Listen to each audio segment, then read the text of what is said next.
Kheralu municipal high school ખાતે બોર્ડની પરીક્ષાના પ્રથમ દિવસે વિદ્યાર્થીઓનું પરંપરાગત રીતે કુમકુમ તિલક કરી અને મોં મીઠું કરાવીને પ્રવેશ આપવામાં આવ્યો.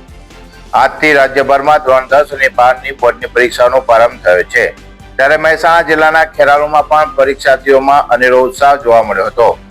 ખેરાલુની મ્યુનિસિપલ હાઈસ્કૂલ ખાતે વિદ્યાર્થીઓને ભારમુક્ત વાતાવરણમાં પરીક્ષા આપી શકે તે માટે વિશેષ રીતે આવકારવામાં આવ્યા હતા. ખેરાલુ મ્યુનિસિપલ હાઈસ્કૂલ ખાતે આજે પરીક્ષાના પ્રથમ દિવસે પરીક્ષાર્થીઓનું સ્વાગત પરંપરાગત રીતે કરવામાં આવ્યું હતું. પરીક્ષા કેન્દ્ર પર પહોંચેલા વિદ્યાર્થીઓને કુમકુમ તિલક કરી અને મોં મીઠું કરાવીને પ્રવેશ આપવામાં આવ્યો હતો.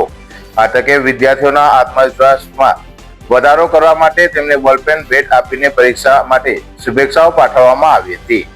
આ પ્રસંગે ખેરાલુ નગરપાલિકાના પ્રમુખ મોહિનીબેન પંડ્યા, સ્ટેન્ડિંગ કમિટીના ચેરમેન રાજેન્દ્રભાઈ સથવારા, તાલુકા ભાજપ મહામંત્રી ગોવિંદભાઈ પ્રજાપતિ, શહેર ભાજપ પ્રમુખ આકાશભાઈ ગોસ્વામી તેમજ જિલ્લા બક્ષીપંચ મોરચાના પ્રમુખ વીડી દેસાઈ અને મ્યુનિસિપલ હાઈસ્કૂલના પ્રિન્સિપાલ વીરુભાઈ ચૌધરી સહિતના નગરસેવકો અને સ્થાનિક આગેવાનો મોટી સંખ્યામાં ઉપસ્થિત રહ્યા હતા અને વિદ્યાર્થીઓનું ઉત્સાહવર્ધન સ્વાગત કર્યું હતું. પરીક્ષા દરમિયાન કોઈ ગેરરીતિ ન થાય અને શાંતિપૂર્ણ માહોલ જળવાઈ રહે તે માટે સમગ્ર પરીક્ષા કેન્દ્રને સીસીટીવી કેમેરાથી સજ્જ કરવામાં આવ્યું છે. સાથે જ ખેરાલુ પોલીસ દ્વારા ચુસ્ત બંદોબસ્ત ગોઠવી દેવામાં આવ્યો છે. મ્યુનિસિપલ હાઈસ્કૂલના પ્રિન્સિપાલ વિનુભાઈ ચૌધરીએ પરીક્ષા અંગે માહિતી આપતા જણાવ્યું હતું કે શાળામાં પરીક્ષા માટેની તમામ તૈયારીઓ પૂર્ણ કરી લેવામાં આવી છે અને વિદ્યાર્થીઓ કોઈ પણ જાતના ડર વગર પરીક્ષા આપી શકે તેવી વ્યવસ્થા સુનિશ્ચિત કરવામાં આવી છે. આમ ખેરાલુમાં શૈક્ષણિક વાતાવરણ અને મંગલ કામનાઓ સાથે બોર્ડની પરીક્ષાનો પ્રારંભ થયો છે.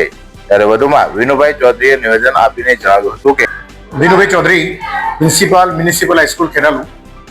આજે ધોરણ 10 અને 12ની બોર્ડની એક્ઝામની શરૂઆત થઈ રહી છે ત્યારે આજે અમારા કેમ્પસની અંદર 2 યુનિટ ચાલે છે. પહેલા યુનિટની અંદર 276 વિદ્યાર્થીઓ પરીક્ષા આપી રહ્યા છે. બીજા યુનિટની અંદર 286 વિદ્યાર્થીઓ પરીક્ષા આપી રહ્યા છે. આજે તમામ વિદ્યાર્થીઓને ગેટ આગળ કુમકુમ તિલક કરી, સાકર આપી, ફૂલ આપી અને નગરપાલિકાના પ્રમુખશ્રી અને તમામ સદસ્યો દ્વારા એક બોલપેન ભેટ આપી અને શુભેચ્છાઓ પાઠવી તમામ બાળકોને સ્વાગત કરી અને બ્લોક સુધી બેસાડવાની વ્યવસ્થા કરી છે. ખૂબ સુંદર વાતાવરણની અંદર, ખૂબ જ શાંતિમય વાતાવરણમાં બાળકો પરીક્ષા આપે એવું સંપૂર્ણ આયોજન થઈ ચૂક્યું છે અને હવે ટૂંક જ સમયમાં પરીક્ષાની કામગીરી શરૂ થશે. યુનિટ 1ની અંદર 276 વિદ્યાર્થીઓ પરીક્ષા આપી રહ્યા છે અને યુનિટ 2ની અંદર 286 વિદ્યાર્થીઓ પરીક્ષા આપી રહ્યા છે.